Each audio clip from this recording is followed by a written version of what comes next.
Two people are arrested following a break-in at a Celestine gas station, our weekly report from the DuBois County Humane Society, and Inform featuring Angie Mitchell and Susan Reichert with TRICAP. All of that and much more is up next here on 18 WJTS News.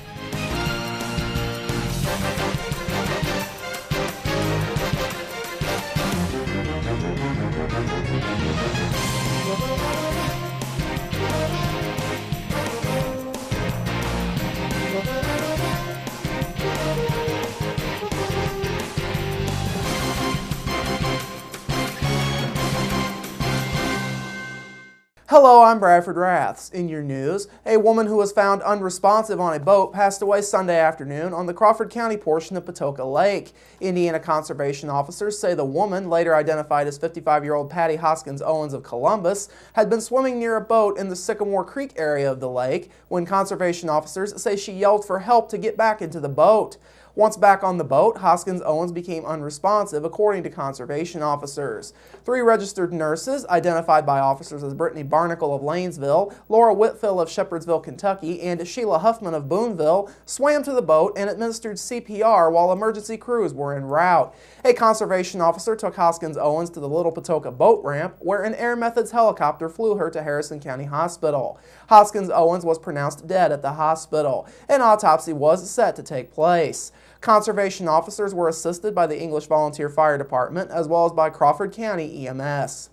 A break-in at a Celestine store resulted in the arrest of 2 people yesterday morning. DuBois County Sheriff's deputies were called to the Circle A Food Mart in Celestine at 6 a.m. yesterday morning in reference to a break-in that had occurred the night before. It was determined by deputies that the glass on the exterior door had been broken and at least one person entered the store. Several cartons of cigarettes, lottery tickets, cash, and other merchandise were stolen from the station. The investigation turned up enough information for deputies to arrest Joseph Weeks IV and Howard Trombaugh, both of Jasper, in connection with the break-in.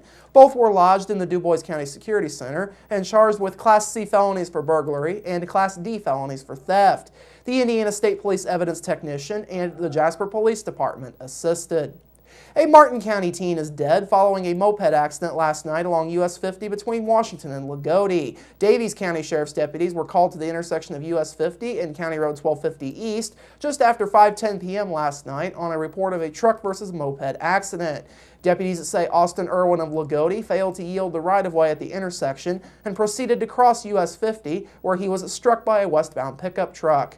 Irwin was pronounced dead at the scene. The Davies County Coroner's Office, the Martin County Sheriff's Office, the Lagodi Police Department, the Montgomery and Candleburg Fire Departments, and Southwest Medical all assisted at the scene. Multiple 911 calls led to the arrest of a Texas man last night after he was found to be heavily intoxicated when he ran his car into a ditch. DuBois County Sheriff's deputies say multiple 911 calls were fielded for a vehicle that had run off of the road along 47th Street near Portersville Road just before 9:45 p.m. last night and was attempting to get out of the ditch. Witnesses told deputies that the car was able to get out of the ditch and proceeded to drive into the Maple Grove trailer park. Deputies found a vehicle matching that description in the trailer park and made contact with 51-year-old Ricardo Loya of Fort Worth, Texas. Loya, who denied being the driver, was confirmed to be the driver upon investigation by deputies and was also found to have a BAC of 0.29%, or nearly 4 times the legal limit, upon taking a breathalyzer test at the Jasper Police Department's headquarters. Loya was taken to Memorial Hospital for clearance and was then lodged in the DuBois County Security Center. He is charged with operating while intoxicated. A Pike County Elementary School principal may learn his fate tonight during a special meeting. Otwell Elementary Principal Rick Fears' future is the topic of a special meeting of the Pike County School Corporation School Board that is just getting underway. The meeting is open to the public.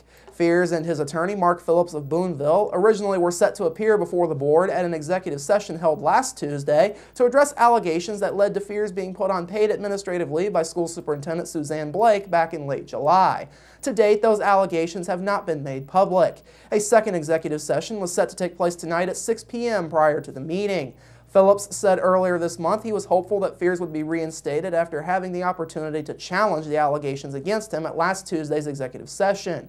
Jim Isaacs has been serving as interim principal at Otwell Elementary during Fears' leave. Coming up after the break, our weekly report from the DuBois County Humane Society, plus a cooler first half of the week in your local forecast, sports with Kurt Guxell, and Inform featuring Angie Mitchell and Susan Reichert of TRICAP. That's all up next here on 18 WJTS News. Local people watching local people.